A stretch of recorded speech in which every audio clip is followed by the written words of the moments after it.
Hello and welcome to the officially unofficial geek channel, Spoilertastic weekly comic review. My name is Carrie Quinn. I am the OUG. I am the OUG. I am OUG. Oh, yeah. Okay, that was weird, but I'm going to play through on that one. I'm going to play through. Okay, so guys, anyways, this is the Spoilertastic weekly comic review, where I basically talk to you about the comics that I read and what I thought of them, and hopefully do it with as little spoilers as possible. But it is a Spoilertastic weekly comic review, which means there could be some spoilers, y'all. And so I just go ahead and I put that out there right from the get go, right from the jump street, and there might be a little bit of spoilerage here and there, but I try to keep it at a minimum just so that if you haven't read these and I wet your whistle a little bit and make you want to go out and get it, you're not completely spoiled. All right. So just so you know, right from the get go, that's what we're doing here. But before we get into it, I want to just real quick talk about some stuff going on the channel. I've started doing some AuthorTube stuff here. I'm starting to do some more reviews. I've got some more content coming and doing and plans for more stuff. So please keep on the lookout. But I'm considering the idea of doing a Patreon for the channel because it is my ultimate goal to make this more of a um, substantial process in my life. Um, so whatever I can do to those ends, I'm doing them. So one of the things that's going to happen is there's going to be a Patreon coming. If it is not going to be before the end of January, but we'll be doing it very soon, probably sometime in the month of February. We'll be setting that up. So please, I'm going to have different tiers. It's going to be probably I'm toying with the idea of it being a pay what you can pay kind of situation where we have like different tiers, like pay what you can do, with the hope that people find my content, um, just in general, that they're willing to pay for it. Um, some of the stuff that I've been doing on the channel recently that will probably end up in the Patreon is there's a video that I did recently that involved me talking about process of writing and using inspiration, and finding inspiration wherever. That involved me reading some of my own writing. So that is something that could probably happen a lot more on the Patreon, getting an extra special glimpse into my process besides what I put up on here, an extra special glimpse into my life, what little there is of it. Oh, I shouldn't really say that.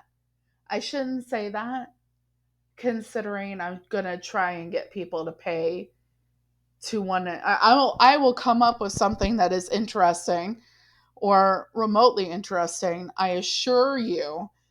If not, you're going to have the extra content besides that. Um, but an extra special glimpse into my process, into my life, all that stuff, ultimately my thoughts, and any work that I do related to Lost Generation Productions and the officially unofficial geek. There's going to be a website coming soon as well. I'm going to be working on that during that first quarter of the year. Please stay tuned for items such as my quarterly deep dive that's going to be happening um, sometime this quarter, involving 30 to make a Whovian. I am still working on that, guys, and it's coming. It's coming very, very soon. We are over halfway through the process of getting that stuff done. So, and getting it to the point where I want it. And that's going to be something that I'm going to be telling you guys. Um, I'm going to be getting that process done. And once I get it done, then y'all are going to have a week or so warning for that premiere as it's coming. Because what I'm looking to do is do a live premiere where I'm not going to be presenting myself doing it live. But what I want to do is I want to set up a live premiere so that there's also the opportunity for us to kind of chat in the chat as it's going, and that's kind of a process for me, because I really don't like watching myself. Like, I will watch myself for the purposes of doing these videos, but this is going to be a deep dive, and I'm doing these quarterly. And part of what I want to also do when setting up the Patreon is kind of letting you guys know, um, get you guys into a little bit of the backstage kind of process involving doing any of these things. So, um, yeah, we're also going to have some digital products and possibly some physical products going up that I've designed on Etsy. We've got that coming down the road as well. Basically, my goals here are to eventually make enough money to let the hobby pay for itself, or possibly beyond. And it all starts with your approval and your participation. Um, so thank you so much for being here. Let's go ahead and get into that. I have yapped about those future plans enough. Please follow me on Instagram, because you're going to get a whole lot of information there as well as things are happening. I post to Instagram pretty regularly. And yeah, so follow me there at officially unofficial geek. And yeah, so let's go ahead. Let's get into the comics. I have jabbed on long enough about my future projects, but of course, if you do not want to wait for the Patreon to show your support for the officially unofficial geek, our first goal involving any funds that I receive is to go to Heroes Con this June. So there are different ways that you can show your support monetarily if you would like to, if you are so inclined, if you are able. Down in the description for this video, there'll be information about that. There's also information about a fundraiser on GoFundMe involving a dear friend of the channel who is still going through a really long battle with cancer. Please check that out if you are so inclined. But do that first before you come to me. Um, obviously, obviously.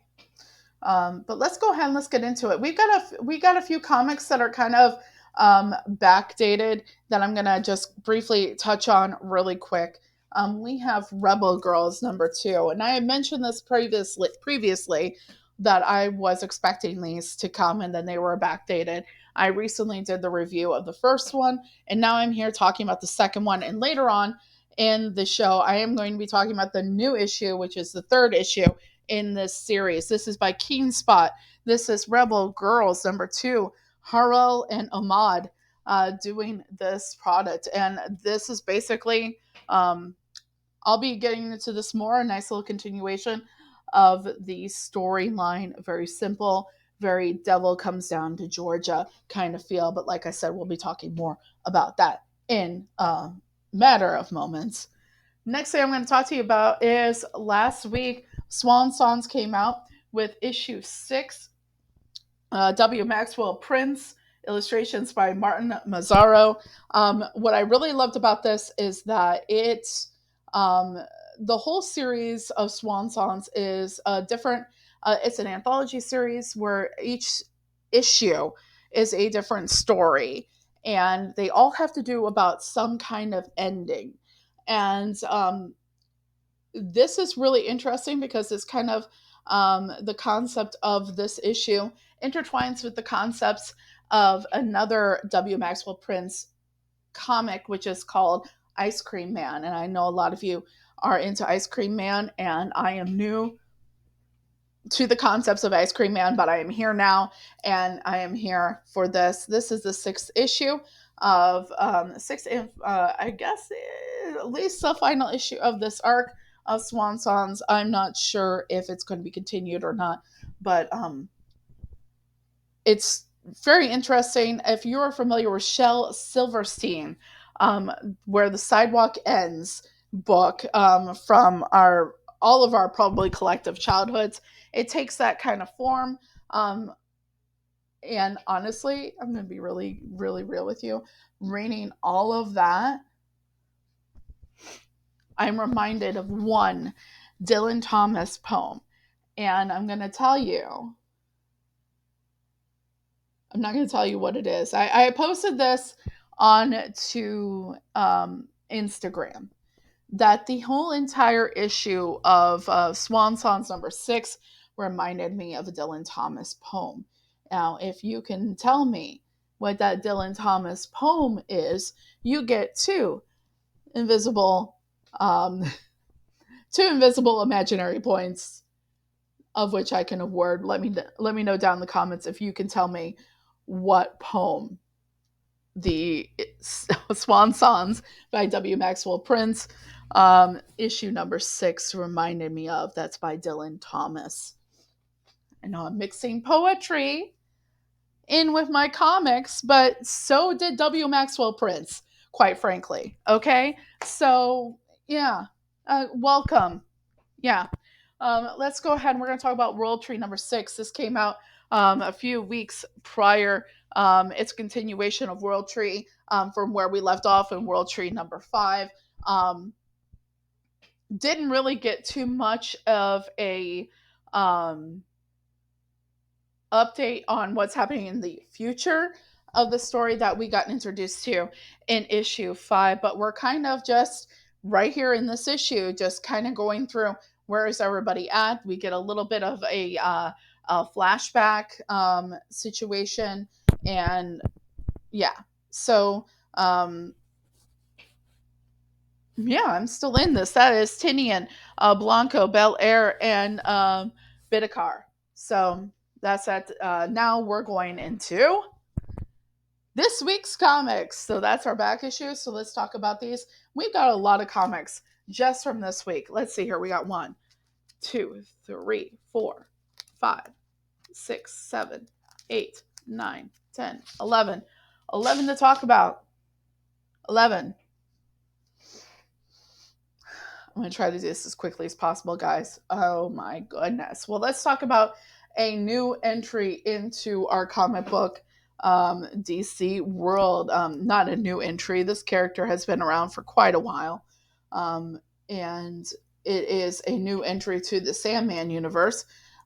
John Constantine, Hellblazer, Dead in America #1. Right here.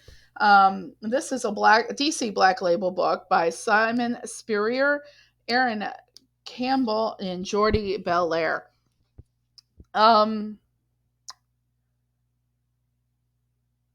Not knowing too much about or remembering too much about where we started from with John Constantine's Hellblazer. Getting into this is a little bit difficult.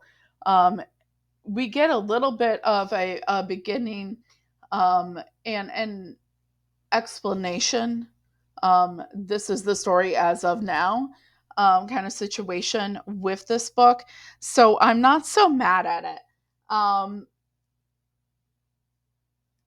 I am curious to see where this ending takes us in regards to the character that John Constantine is trying to talk to at the end of this issue.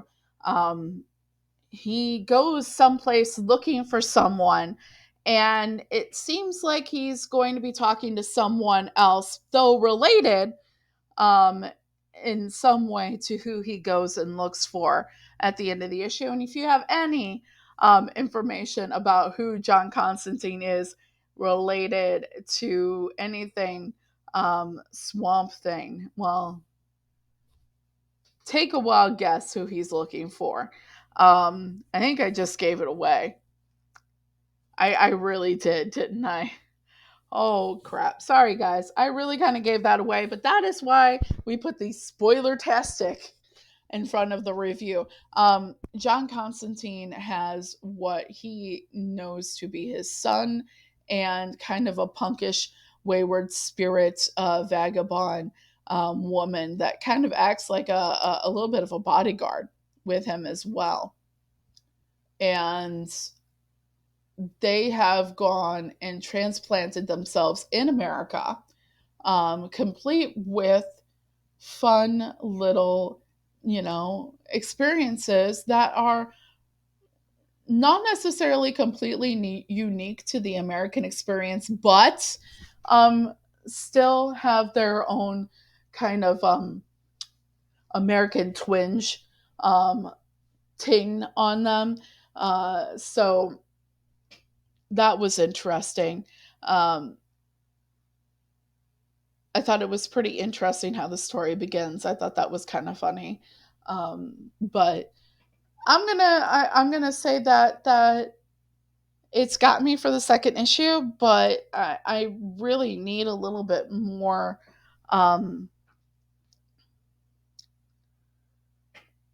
a little bit more explanation on exactly what's going on. I think maybe that's on me. I think that might be on me, honestly. That might be on me. I think if you're pretty familiar with the Hellblazer universe, you're going to jump into this and you're going to be probably pretty satisfied. And any issues that I have are with me and not necessarily with anything that's actually happening in the actual comics. So, but we'll see. I'm gonna give this another issue, maybe two, and we'll go from there. I really like to support the DC Black Label idea as a whole, considering it's kind of where Vertigo has gone. But yeah, that's why I'm here, y'all. That's why I'm here. Um, there was a little special, I won't give this away, a little special guest appearance by someone that made me just a little bit, made me a little bit hopeful for certain other characters related appearance um, in possible future issues or something like that. Next thing we're going to talk about issue number 303 from Image Comics of G.I. Joe, written by Larry Hama and art by Chris Mooneyham. And we've got Francisco Segala on this book as well. This is just a very solid, easy to read and jump into series starting at Image with number 301. I thought I was going to be lost desperately, and I don't know what it is. It may be my previous experience with GI Joe as a cartoon.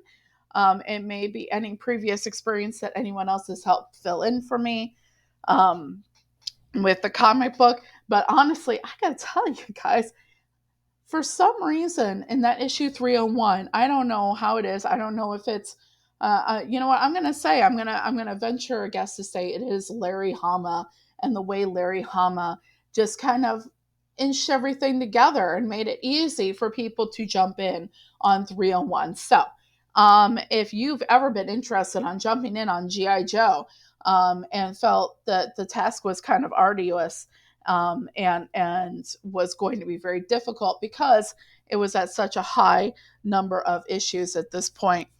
Jump in at that 301. You got 301, 302, and 303 now going for that. I love this issue because we got an appearance of Lady J. Love that Lady J. We have a continued appearance from Scarlet. We have Duke. We obviously have the Sepulture Khan situation where everyone's a little bit decay like, and they are continuing with their kind of laissez-faire plan to take over the world.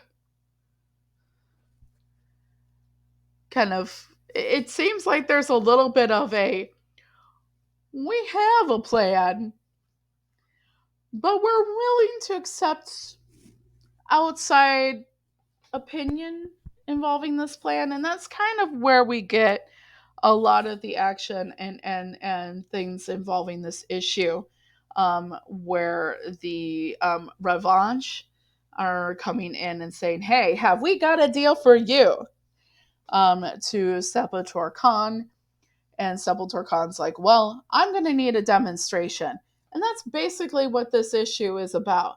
Is him getting that demonstration on the deal that they come in with for him. So I am unhappy with the ending, and I'm going to tell you why I'm unhappy with the ending. Not because there's anything actually wrong with the ending, but because it makes me unhappy. I realize that war is pain, and I'm going to need, though,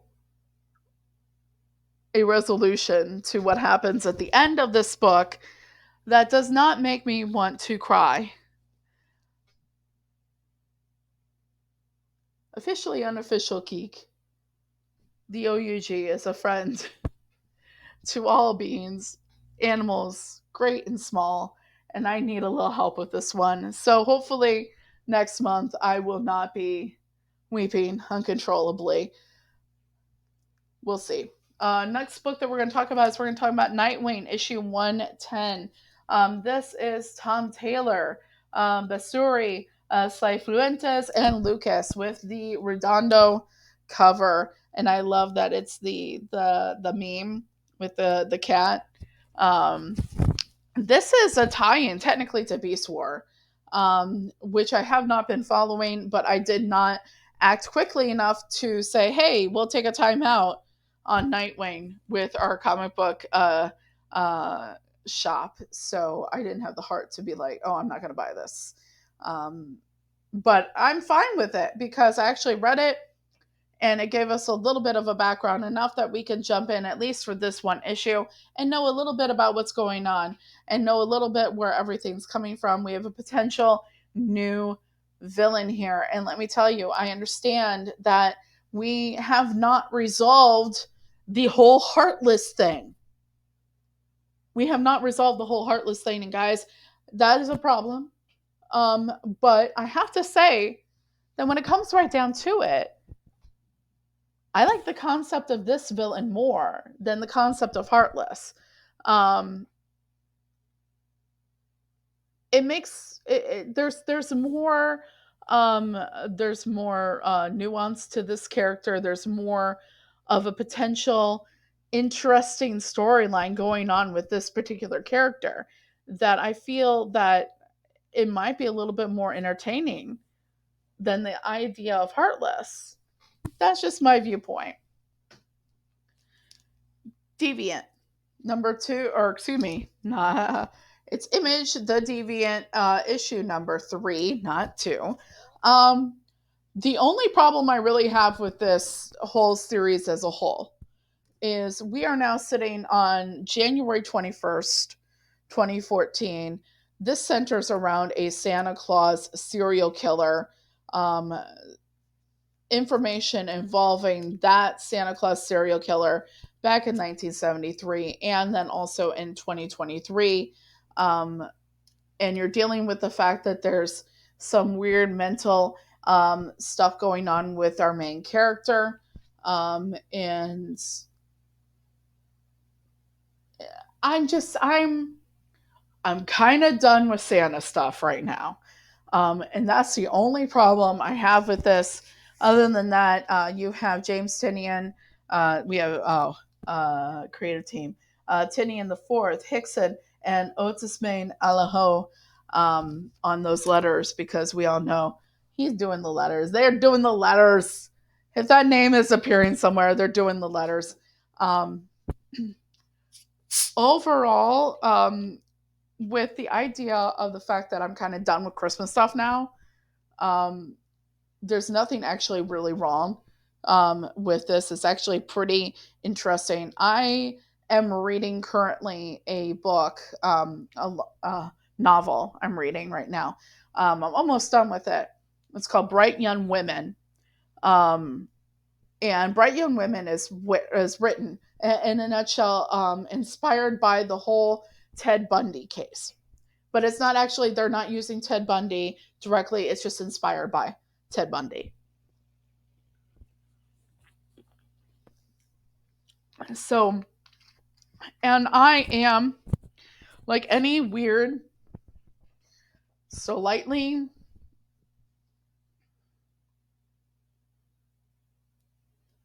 gothic, odd woman in the Midwest. I'm kind of into serial killer stuff, history, killers, murders, true crime. I'm into that stuff. So even though this isn't actually a true crime story, it's more serial killer based. I'm into it. I just wish it didn't involve Santa Claus, but that's okay. Next book we're going to talk about DC Superman number 10, and that is a team of Williamson, Redondo, Felipe, and Lucas. Um, I am going to say that I am pretty happy that the time travel thing for Superman lasted this one issue. However, I am definitely on board for more Marilyn Moonlight, because I like the character. I like the concept of the character. We're going to have to wait and see how much more we see of her as time goes on. Except we have Superman making his way back in one issue from the past and back into Back to the Future kind of situation. Um, and it's really interesting. It was a fun little side quest situation. You had Superman kind of being thrust back into the past, and he had to deal with it, and he dealt with it with the help of Marilyn Moonlight. And you find out that Marilyn Moonlight is basically kind of a character that got pulled out of the past and is now affecting the present as like a phantom kind of situation. So that was interesting. I do really enjoy that. I like the idea of a really cool phantom Zorro like character in Marilyn Moonlight. Get it right. Um, so I would love to see more from her specifically. Um, Other than that, we are ramping up to have some good fun with the whole Superman universe coming in the next issue. So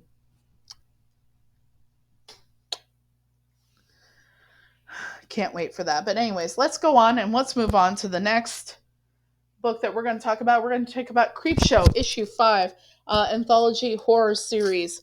Guys, I really enjoy Creepshow. I've been really enjoying this, and the creative team. Before I go too far, this is from Skybound Image, Saladin Ahmad, um, Artyom Topolin, David DB Andre, Tim Daniel, and Matthew Roberts. I hope I got all your names correctly. Dear God. All right. Um, so Creepshow Tales of Suspense and Horror usually is two little anthology stories. Um, Sometimes they can be interrelated. Sometimes they are just subject matter relation. And I really love these because this issue in particular, I found a lot of fun, and all the issues have been fun for this volume of Creepshow. But this one in particular, I really enjoyed because it is one of those things where it was like, okay, if somebody is going to have an opinion about something that's going on in the world today, and they show how much horror I feel from some of the things going on in the world today, um, involving book banning for one. There's a lot of book banning going on. If you have not heard about this, seriously, if you care about the written word, at all like I do, or even remotely close to I do, and the availability of the written word to be available for people that need it, um, whether to entertain or to save their lives, so to speak. The idea of book banning should be very big deal to you. Um, so that really struck me. That really struck me. And it was like, yes, this is my horror. Like, this is like the idea of people banning or burning books is my horror. So yeah, it was good. It was good. We have one more to talk about before we get into our top three. As always, I do a top three of books that I've read. Um, and I tell you why I love them. They're my top three books. But first, before we get that, we have one more, and that's Jeff Lemire, Gabriel Walta, and Jordy Butler's Phantom Road, number 8 from Image Comics. So I've talked about in the past with Jeff Lemire and his writing and how he has this amazing ability in in stuff like say for instance Tenement, where I continually love Tenement, where he gives you just enough to survive on of understanding of what the hell's going on. And the rest of it, he spends a lot of time making sure you still don't completely know what the hell is going on. But he gives you enough in these stories and things like Tenement and that kind of thing where you are still completely enamored with what's in front of you. Um, this is wearing thin for me with Phantom Road. I could deal with a little bit less of certain points of this storyline to make sure that we have fully developed other parts of the storyline. And I don't know if I'm ready to give up on it yet, but I might quite possibly be.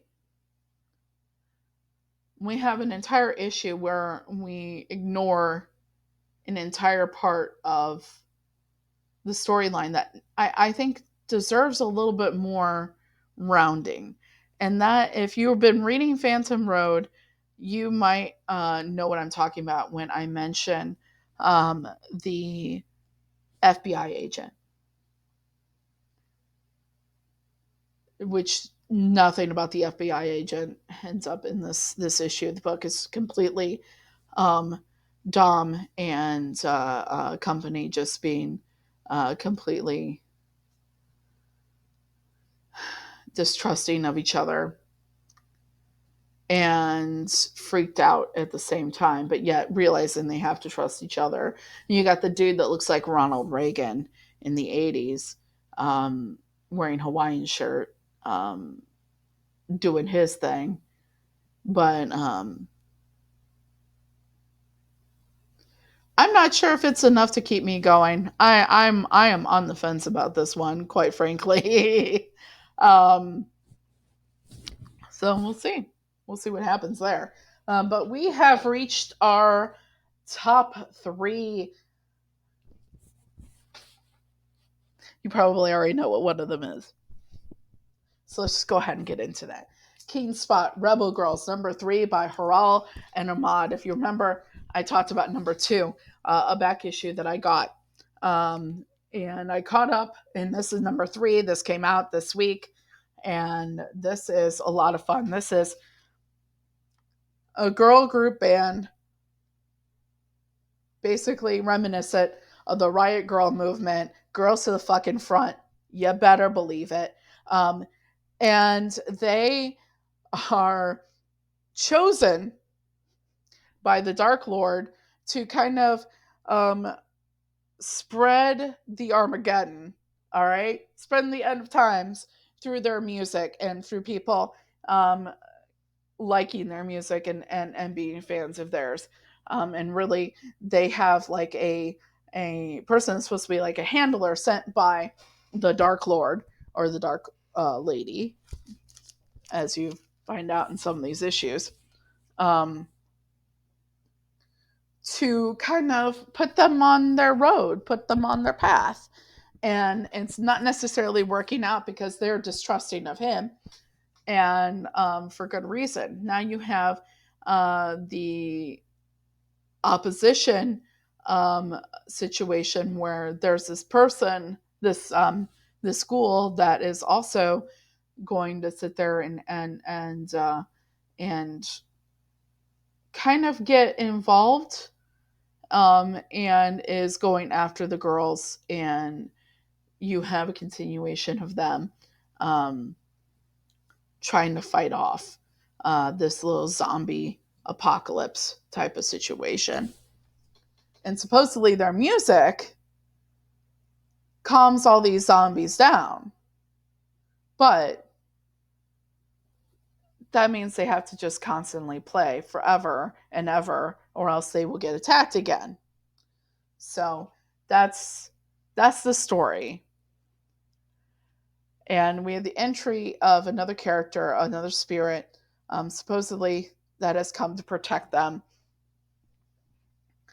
The only problem I have here is it says that it's going to return in summer of 2024. That's when this is coming back. I have to wait to find out what happens to my little fellow rebel girls, little fellow riot girls, until till summer of 2024. Well, I mean, at least it's this year, right?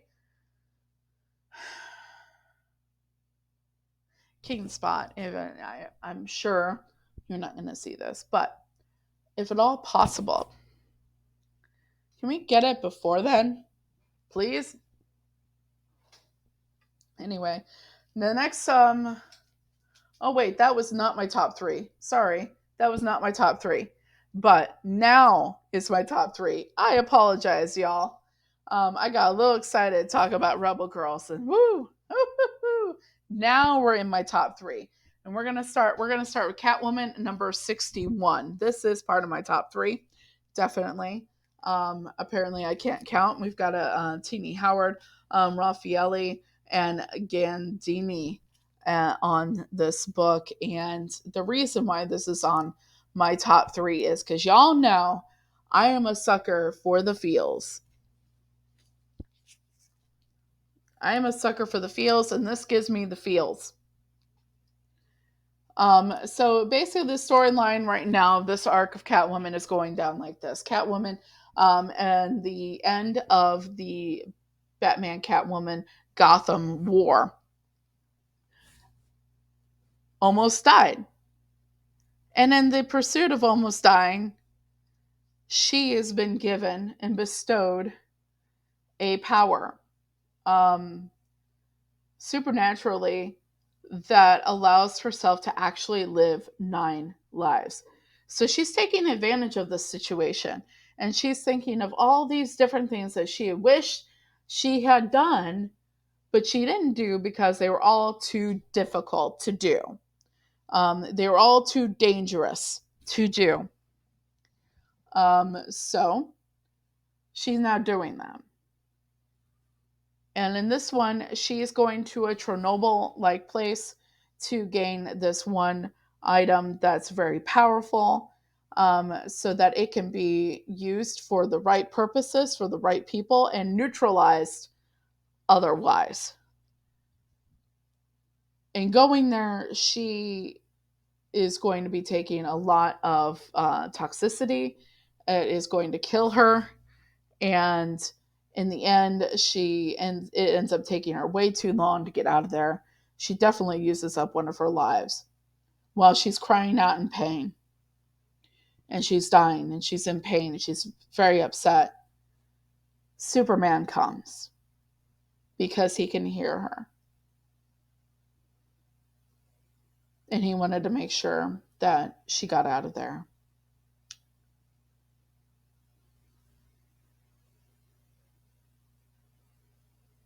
Superman listens for people that either matter to him actively, listens for them, or people that matter to people that matter to him.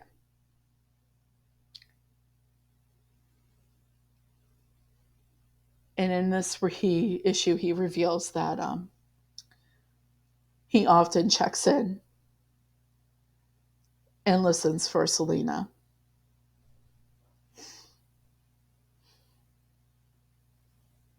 And when he heard her in the state that she was in, he came immediately. He wanted to get her to help. She said, no, take this, make sure it gets into the right hands, neutralize the rest of it, the thing that she went looking for. And she's just like, just let this end. And so she's sitting there, and Superman just sits there and holds on to her and lets her die in his lap. Now we know that she will come back because this is the storyline. This is the purpose to the entire thing, is that she's going to come back. But it was just,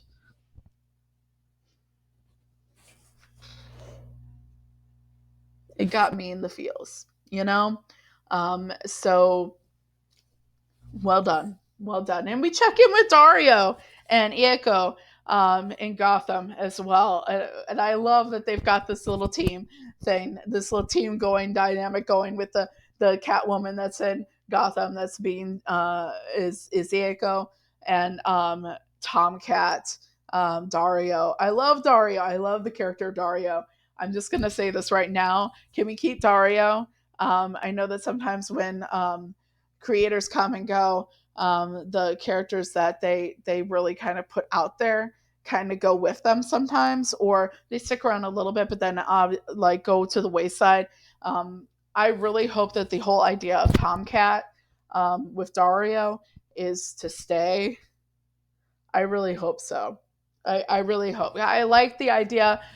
We've kind of had a problem um, when Teenie Howard took over Harley Quinn. Her friend Kevin just kind of went away.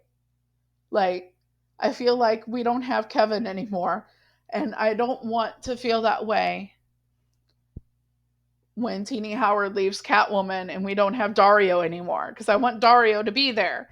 So please keep Dario no matter what. If whoever's out there writes Catwoman after Teenie Howard, as long as Dario is still kicking and breathing, please keep Dario around. Please keep Tomcat around, because it's I like the character, okay? Thank you very much. All right, next book that we're going to talk about. I think y'all are anticipating this being in my top 3, and I am not going to disappoint you. I am not going to be the person that's like, oh, I didn't really like Cobra Commander, because I did. Okay, I loved Cobra Commander, and the way that Cobra Commander, yeah. See, let me just show it to you. This is Cobra Commander #1 from Image Comics, Skybound, the Energen universe. Holy crap, this was good. Woo, okay, let's talk about that team here. Let's talk about that team. We've got Joshua Williamson, we got Andrea Melania, and we have Anna Lisa Leone. Holy moly. This whole universe, the shared universe, okay, that involves the GI Joe and the Transformers. Oh my goodness. Woo! Well done. Well done.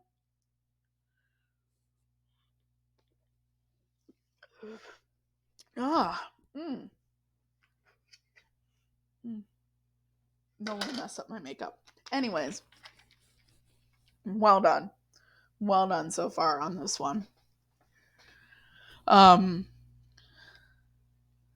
we get a little bit of information, kind of where Cobra Commander comes from.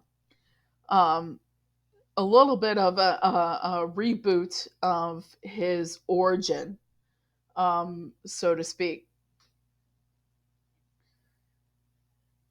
And we find out, that he starts out as a science officer, like a scientist, right? And it's really interesting how he kind of, in this universe, this version of the universe, kind of jets ahead of everyone else by what he does, what he uses, and how it intertwines in a beautiful, like you turn the page and it's like splash, 2 pages. Whoo. And let me tell you, that's pretty cool because that that could have been like the end of the comic, right? But we saw it a few pages after that where we just got a little bit more info and a little bit more info. That is going to be interesting when that all erupts in everyone's face. Like, woo, hello, goodbye. This interconnected universe involving Transformers and Cobra Commander, G.I. Joe, all that. Um, well done. I'm still holding out hope. Still holding out hope that Image Comics is going to pull yet another Hasbro property out here. And we don't need to have it connected to the rest of the universe. We don't need it. We don't need it connected to the rest of the universe. But I'm still holding out hope. Still holding out hope that something truly, truly, truly outrageous will still show up.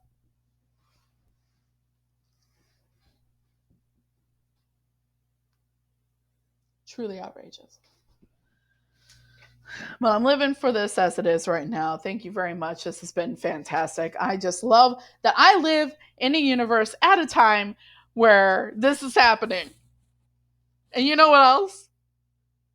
My number one comic of the week, the third. I don't do a top three. It's just my top three, but not in any specific order. But what I love is that I live in a universe where this is happening right here. Woo! I'm speaking, of course, of the Wonder Woman issue number 5. King, Sampiri, and Moray kicking ass with this issue. Obviously, Tom King has very lofty goals when it comes to Wonder Woman and his run that he is in the middle of right now.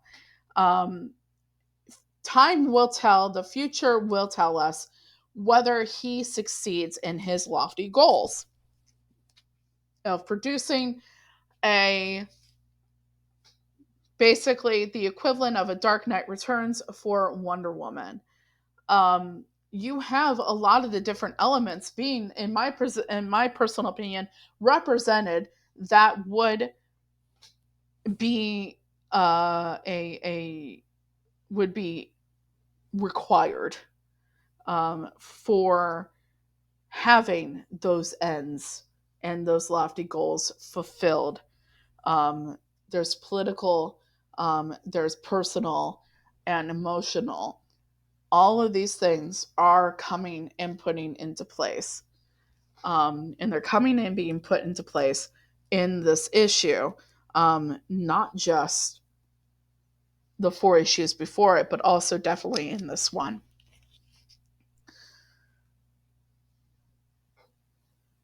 Specifically comparing it to The Dark Knight Returns, which, yes, this is a very lofty goal. This is not something that's going to be easily figured out or easily achieved or what have you. It is a lofty goal. Some would say that if he is even part of the way successful in what he's trying to achieve, that it would be a success overall. However, regardless of these lofty goals and the apprehension of individuals when presented with this lofty goal. This is this is going to be, if he can hold on to this ball and make it into the end zone with this storyline,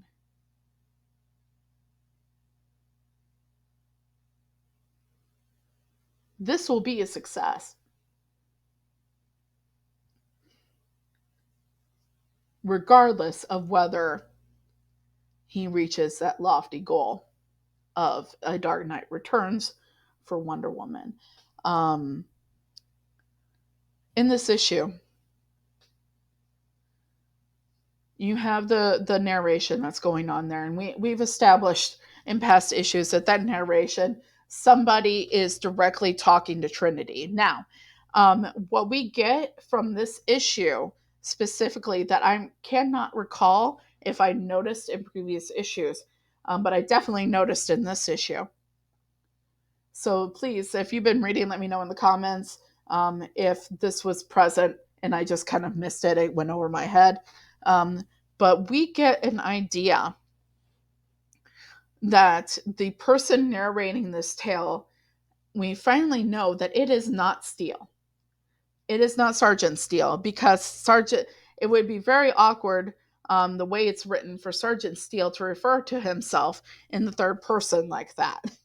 Um, so we are pretty sure, based on how this is written, and how it's presented, that we are not dealing with Sergeant Steele doing this narration. Um, I'm pretty sure that we're dealing with the King of the United States, the Sovereign, doing this narration. And we have known, based on previous issues, the person that is listening to this narration is Trinity. Now, Trinity is the rumored possible daughter of Wonder Woman, of Diana Prince. Though I have theories involving involving Trinity, that have been hinted out in the main storyline already. Um, if y'all want to know my theories about Trinity and where she actually comes from, please let me know in the comments, and maybe I'll throw that in next time that we're talking Wonder Woman, issue 6. Um,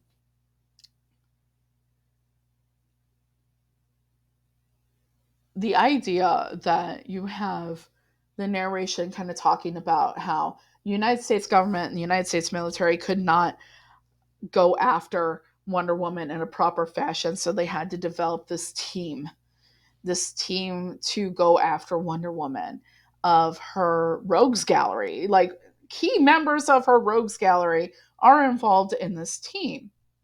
Now, um, we go back and forth in this issue between what's happening in the formation of this rogue gallery team, versus what Wonder Woman is doing at this moment. Now, what's happened is all three of her Wonder Girls. So we've got Donna Troy, we've got Cassie, and we've got Yara Flor, all competing with her because she has stated, "I don't want your help," to any of them. And so they're all competing to basically get the opportunity to fight with Wonder Woman. Not like fight with her, like against her, but to fight with her as part of her team, as part of her champions. Um, and one by one, like they all made their decision of how they're going to compete with her to get her get her to allow them to do it. It's not because she doesn't think that they can, or that they can handle it. It's because she's trying to protect them. She's just like, this is my thing and I don't want you involved, kind of situation. Okay, it's not because she's doubting that they would have the any kind of ability to be involved and hold their own. It's more because of this is my war kind of thing, kind of juxtaposition with certain things involving Dark Knight Returns, where you have the very lone Dark Knight reluctantly taking on a Robin in Carrie Kelly.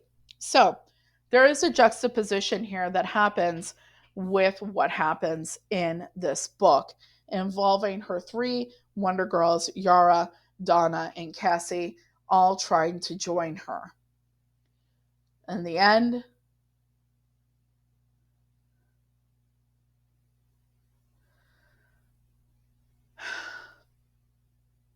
when I say that I cried, I mean it. If I tell you guys I get emotional about stuff, I get emotional about stuff. I'm not just telling you for production value or for whatever. If I get emotional about something, I did get emotional about it. In fact, it should be like I cry at everything, but I did definitely cry about this with good reason because of the way this ended. It's the idea of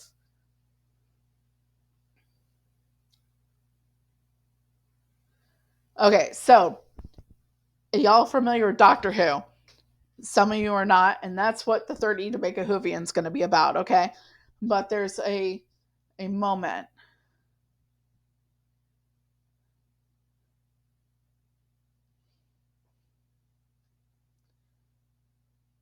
where it's really a bad situation with the doctor, and the doctor is like, you know what? If I'm going to die, I'm not going to die alone. I'm going to have these people with me. So if I go out and I'm possibly going to die, these people will be by my side. And he talks about his companions being by his side, going into battle.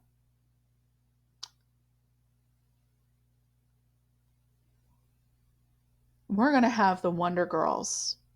Spoilertastic! We're going to have the Wonder Girls shoulder to shoulder with Wonder Woman,